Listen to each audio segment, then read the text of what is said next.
கர்த்தர் எகிப்து தேசத்தில் மோசேயையும் ஆரோனையும் நோக்கி, இந்த மாதம் உங்களுக்கு பிரதான மாதம், இது உங்களுக்கு வருஷத்தின் முதலாம் மாதமாய் இருப்பதாக. நீங்கள் இஸ்ரவேல் சபையார் அவரையும் நோக்கி, இந்த மாதம் 10ஆம் தேதியில் வீட்டு தலைவர்கள் வீட்டுக்கு ஒரு ஆட்டுக்குட்டியாக ஒவ்வொருவரும் ஒவ்வொரு ஆட்டுக்குட்டியை தெரிந்து கொள்ள கடவர்கள்.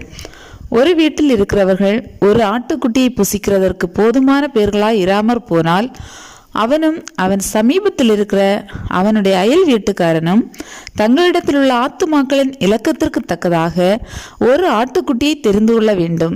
அவனவன் புசிப்புக்கு தக்கதாக இலக்கம் பார்த்து ஆட்டுக்குட்டியை தெரிந்து கொள்ள வேண்டும். அந்த ஆட்டுக்குட்டி பழுதற்றதும் ஆணும் 1 வயதுள்ளதுமாய் இருக்க வேண்டும். செம்மறி ஆடுகளிலாவது வெள்ளாடுகளிலாவது அதை தெரிந்து கொள்ளலாம்.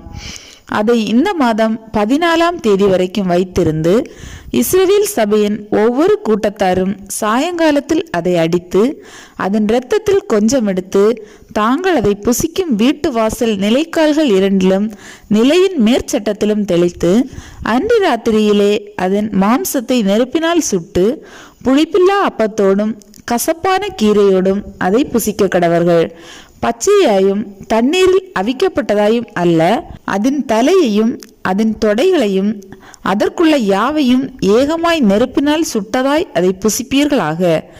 அதிலே ஒன்றையும் விடியற்காலம் மட்டும் மீதியாக வைக்காமல் விடியற்காலம் மட்டும் அதிலே மீதியாய் இருக்கிறதை அக்கினியால் சுட்டரிப்பீர்களாக.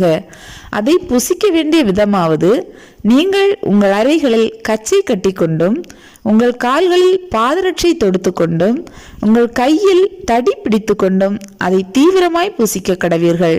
அது கர்த்தருடைய பஸ்கா.